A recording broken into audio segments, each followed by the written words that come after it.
Okay, so you started your faith walk, and you know God has prompted you to start it. He's also possibly spoken to you that, hey, I want you to trust me. And maybe like me, he's also forewarns you that you will be criticized. But if you don't get that forewarning, I'm stating it right now that be prepared to be criticized by people for, just depending on God. And I'll get into this, eventually. But I'm just giving you that forewarning now because you're operating in a way that the world cannot understand. And unfortunately, many Christians operate in that as well. I've seen it myself, when my faith walk started, and how people were so quick to judge, the surface instead of coming to me personally and talking to me about it. One guy actually came to me and found out what I was doing, and I guess he was surprised that, I don't know if it's prejudgment or whatever he had, that he thought I was lazy. And, I just shared with him, what God has said, the revelation stuff. And so, he wasn't critical apparently after that.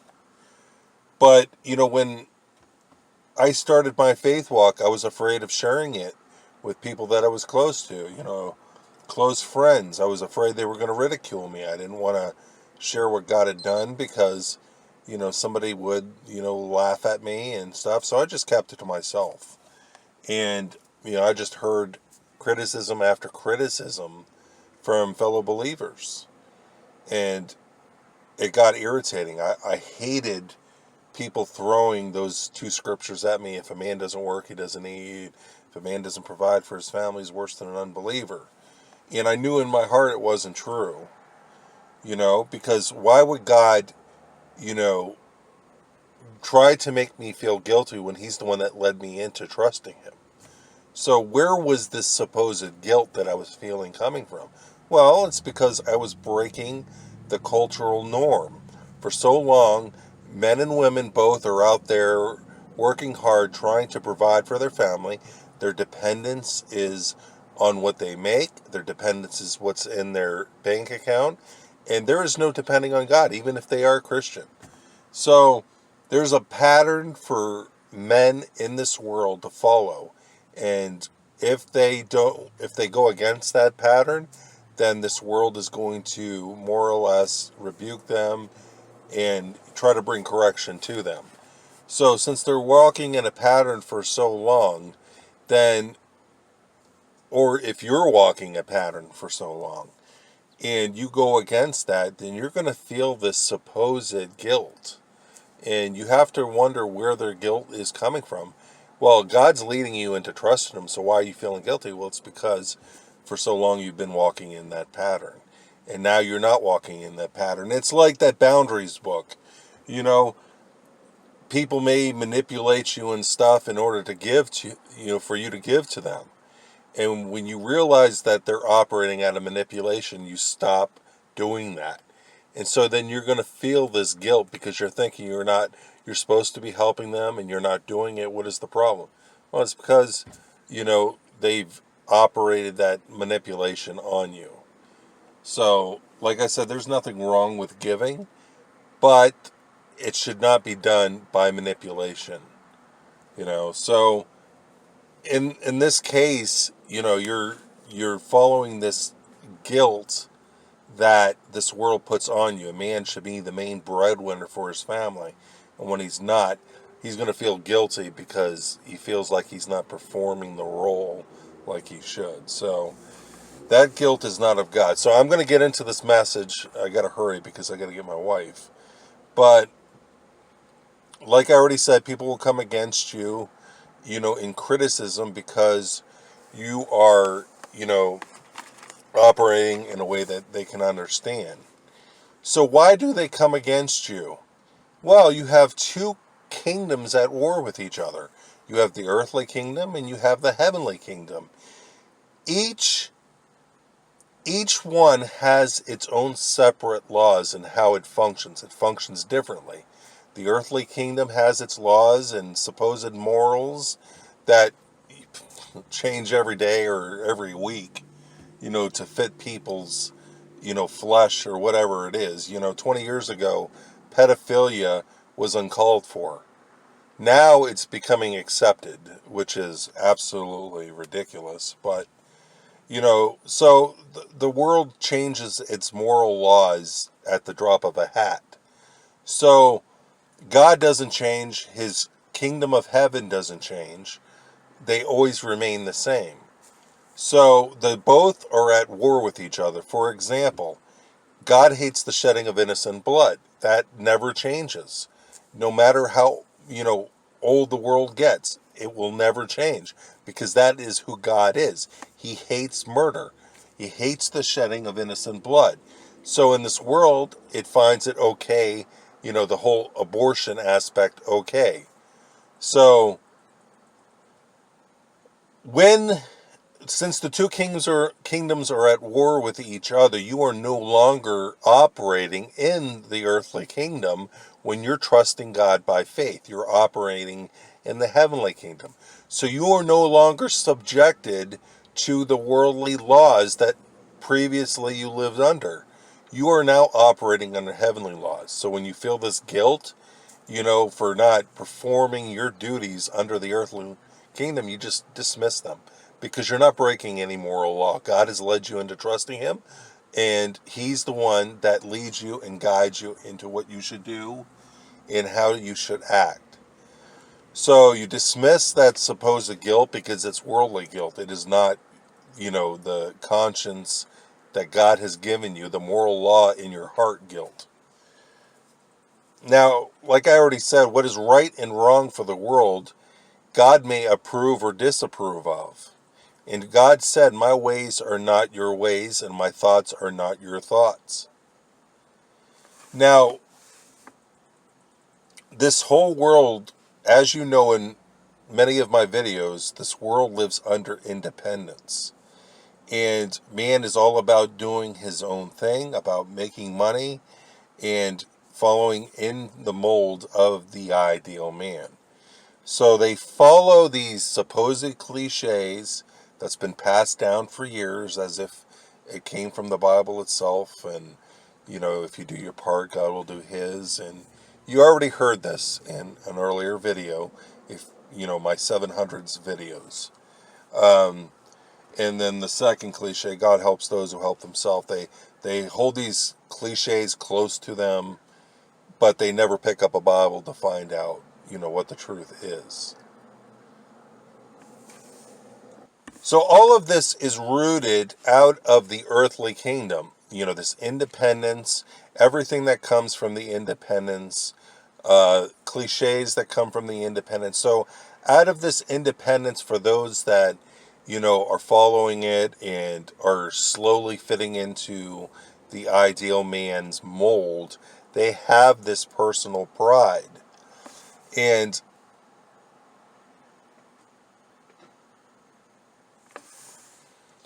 so these are the exact people that will criticize you because you're not operating in what they think you should.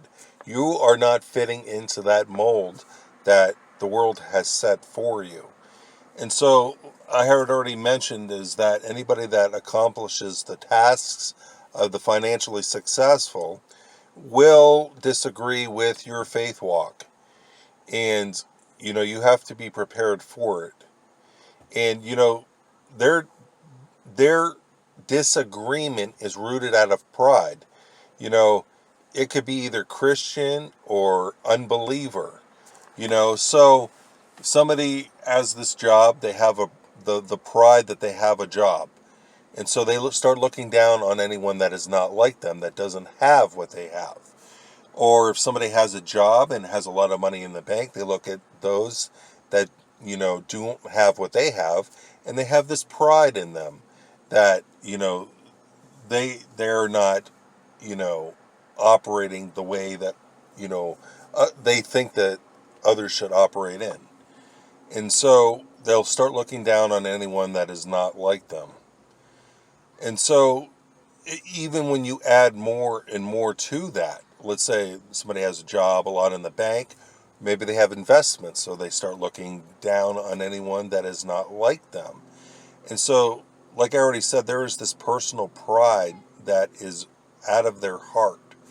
And anyone that doesn't line up, they'll criticize, they'll ridicule in order to get that person to conform to what they think they should.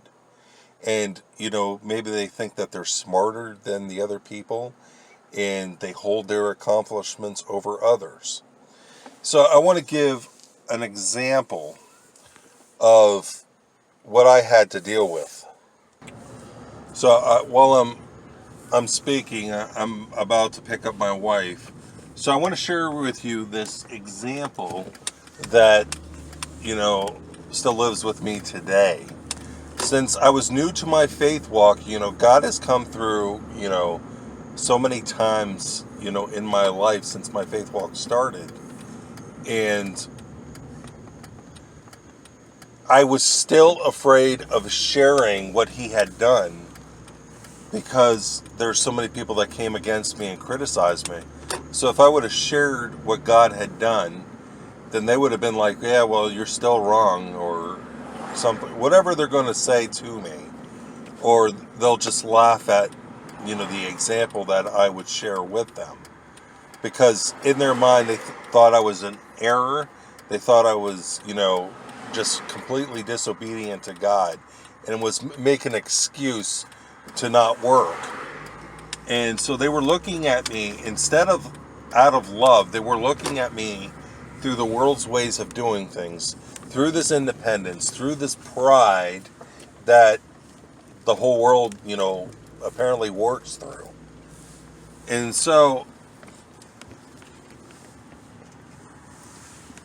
this one person was new to the church that I went to. And so we got to know her, a good friend of mine, got to know her too. And it was a guy I was, hung out with a lot at my church. And since I started my rest in God, I went out with them to a restaurant. And so we were sitting there talking, and then she asks him what he did work-wise. And I was like, oh man, she's going to ask me what I do. And I could already tell by some of the stuff that she was saying that she was opinionated and she saw from, the world's ways of doing things. She was all about financial success. She was all about the man being the main breadwinner. So how can I express to her something that is spiritual? I mean, it should have been something that she already understood being a Christian, but she didn't. She was operating out of the world's ways of doing things like a lot of Christians are. They see from the mind, not from the heart. They don't know what faith is. So how could I explain to somebody that's opinionated like that and, is geared to think a certain way, something that is spiritual? It says in Scripture in 1 Corinthians 2:14, I believe, the man without the Spirit does not understand the things that come from the Spirit of God, because they are foolishness to him, and they cannot accept them because they are spiritually discerned. So, Christians can operate out of the Adamic mindset, out of this independent thinking, apart from God. When they start operating out of their flesh and not out of the Spirit, then they are operating from the world's viewpoint. And so they're not going to understand where you're coming from, because these things are only interpreted from the Spirit. Anybody that has, that faith in God, like, Abraham showed. So she asked him, and I'm like dreading having to answer, because I know my friend that was with me, I mean, he had always criticized me and ridiculed me, so I knew this was just going to be something else that, they were going to do. So he gives her the answer that she was looking for, and then she turns to me. She's like, how about you, Rob? And so I get into expressing that God put me into a rest. And she's like, what does that mean? I'm like, man. So I get into talking about it, and I could tell from her position and the way she was looking at me that she was judging me. And she says, so if you're trusting God, who has been paying your bills? Typical, viewpoint of the world. Instead of looking at it from faith, seeing that God has come through, for you. There's no, praising God for, the miracle of this. There was just criticism. So she's like, so who's been paying your bills? I said, God has used different people. And here I'm trying to express things from a spiritual point of view, and she's seeing it from an earthly point of view. So the two are in conflict, the two are at war with each other. And you can imagine if Elijah lived today at the brook, and God told him to go to a widow, how many women and men would criticize Elijah for doing such a thing? Yeah, well, you got to go out and work yourself. You don't need to depend on any woman or anybody. Do it yourself. God helps those who help themselves. So, I'd hate to see the criticism that Elijah would face today. So, I was trying to explain to her. Meanwhile, somebody that, the friend that I was close to, they had their back turned like this. And they're laughing. And she looks over to him doing this. So she must have thought, well, he's full of crap. He's just apparently using this as an excuse not to work. So I was deeply offended after this. I was hurt by my friend. I mean, I wasn't hurt by her. She was opinionated or whatever. But the friend that I was close to, I was hurt by, his position on this. Instead of looking at things from a spiritual point of view, he was looking at things from the earthly. And instead of operating in love, he was operating in the way the world functions. So they can easily see from the viewpoint of the world, instead of God. So, this is in the past. This is what happened in the past. Things have changed now. This brother's, he said that he's for me and what God has done. So praise God for that. But I really don't expect that she would stand by my side for that. I would just suggest that it was him that, God had brought that change to. But I'm not stating this to hurt anybody. I'm just stating this as a fact of what you would have to deal with. Trusting God. You're going to deal with ridicule and criticism, depending on your jar, once again. If you are a nice looking jar and, I don't know, depending on the nice looking jars that I'm thinking about, depending on your jar, if you're nice looking and you're a worship leader or somebody like that, and everyone looks up to you favorably, you have a revelation and everyone goes ecstatic over that, or anything like that. And I'm not speaking bitterly or anything. I'm just speaking what I have seen and witnessed in my own life. If you are a nice looking jar and everyone is accepting of you and you're starting your faith walk, then people will be amazed by what you say, and they're most likely you're not going to get criticized. But like me, if you are a plain jar and according to the world's position you really have nothing going for you, then they're going to be quick to judge you, by what you're doing instead of hearing you out. And it's an unfortunate fact that this operates in the church, but sadly it does operate. So I just wanted to give that example to you that you will be criticized depending on your jar. I mean, it could be a nice looking jar and you could be criticized, who knows. But I'm just giving you this forewarning that this is what's going to happen because you're operating out of the spiritual heavenly kingdom and you're not operating out of the earthly anymore.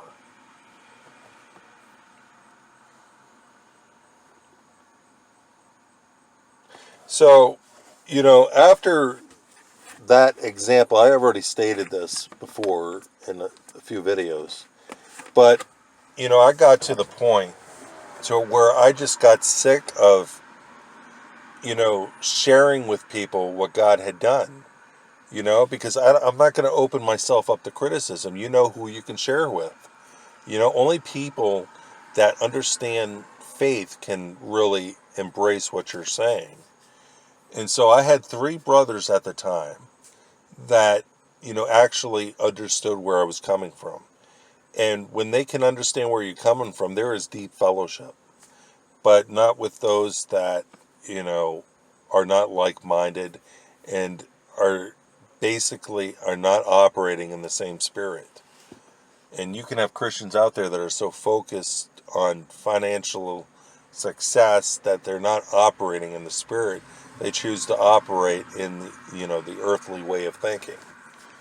So, I got sick of my mother coming back from conferences and she's telling me that, what such and such has said about me, that my meaning of rest was wrong, as if, I could not be trusted to hear God on my own. She had to interpret what God said to me, as if I couldn't be trusted, So that's such an arrogant way to think, that somebody can actually not trust you with what God has said to you personally.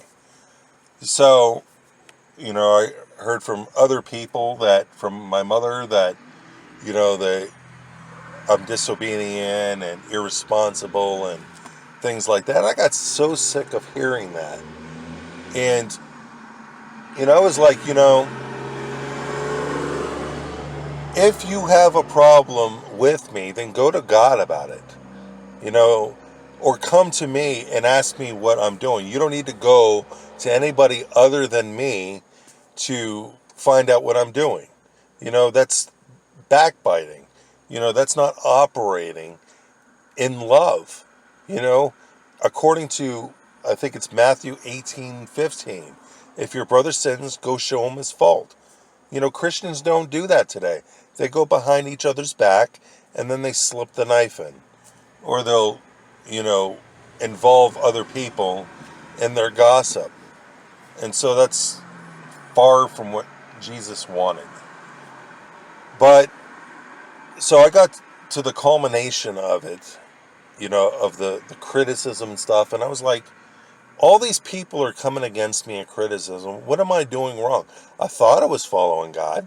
And, it gets to the point when, you're hearing God by yourself and you're looking for confirmations that you're actually hearing God right. And so you don't have a voice from heaven stating you're doing right. So I got to church one night and I was like, I felt so beaten down, in the flesh. I was so aggravated. I said, Lord, if what I'm doing is wrong, please let me know. And I will do what you want me to do. I'll go back and reconform myself to the way the world does things. It's a burden back on my back again, having to follow this financial success and all this other garbage. So if this is what you want, let me know. So I said that one evening, whispering that to God. And from the other end of the church, and it was the far end of church, this brother comes up to me. He says, God wants you to know that what you're doing is of him. And all these people that are criticizing you and shaming you are going to ask you for forgiveness and ask you to teach them. So, just to find out that God heard my heart, he understood my frustration, he understood what I was dealing with. And from heaven, he sent this brother to me personally to let me know. And it had to have been something that was really big, that was a life-changing experience for God to change. This was something that God wanted me to continue in, to trust him, to depend on him, to lead other people to do so. Because I wasn't following it for my own thing. I was following it for what God wanted me to do. So God confirmed that what I was doing was of Him. So if what I was doing was of Him, that means that my message is what God approves of. And that's what He wants to share with people, you know? So if His message is to be approved of, then that means that the way that a lot of Christians are walking, being financially focused and stuff, is wrong. And, my message on telling them that they need to depend on God and not themselves is right. So, after God had sent that brother to me, I felt so much burden lifted off my shoulders. I felt so happy, so ecstatic that God heard me, that He heard my heart. And it was like His way of saying, I understand where you're coming from. I approve of you. So I want to let you know that if you are following God and wanting to trust Him by faith, take what God has said to me and apply it to your own life as well. Let God be the one to say that to you, that He understands where you're coming from. He understands the criticism. But it is something that, unfortunately, we have to deal with in this world because the two kingdoms are opposing each other. So, I believe I am at almost the 27-minute mark. So, let me think a little bit more if there's anything more I need to add. If not, I'll, sign off. So I can't think of anything more, so I pray that this video has blessed you. If you haven't heard criticism yet, then I want to prepare you for that. If you have been hearing criticism, I pray that what God has said to me has encouraged you. I would just suggest that you constantly give it to God. Give Him your frustrations. Give Him everything that you're dealing with. And understand that, just as you have been rejected and criticized, Jesus has been as well. He wasn't accepted by His own people. So, I just want to share that with you and, just tell you to keep it on. You're going to deal with this, but constantly hear God, write it down, ask God for confirmation of what He has said to you, to make sure you're on the right track. Keep a record in your computer. If you type what He's saying to you up, your journals, then keep a record of everything. What I did was, I would type down everything that God told me, and I'd have a record of what He was saying. So when, a circumstance came up, God would remind me in my, speak to me about a word that He said. So I would go back into my computer, and I would hit Control F. I would type in a certain word, and it would come to that word that God gave me. So I would see whether something was fulfilled or not. So what I would do is whatever word was fulfilled, I would, highlight it and I would turn it red just to give me a record that what I was hearing was correct. And so I had many confirmations, that I was following Him. And so in closing, one confirmation I heard was when I was walking in faith for an apartment, I would write down all these, words that God has said, things to look out for. And, God said that He would, provide for the apartment. So I asked God for a confirmation. So a brother sent me, a dream that he had, that he saw me coming out of the new place and into my car. So I would reason out that, okay, God has given me confirmation that this place is ours. Why would He give this brother a dream right now before we receive the apartment? If it wasn't God's will, God would have never gave that brother that dream. So that dream was a confirmation that was like letting me know you are on the right track. Keep going. And so ask God for confirmations like that to be sure that you are on the right path, and God will confirm it. So I'm going to end it here. Thanks for taking the time to watch.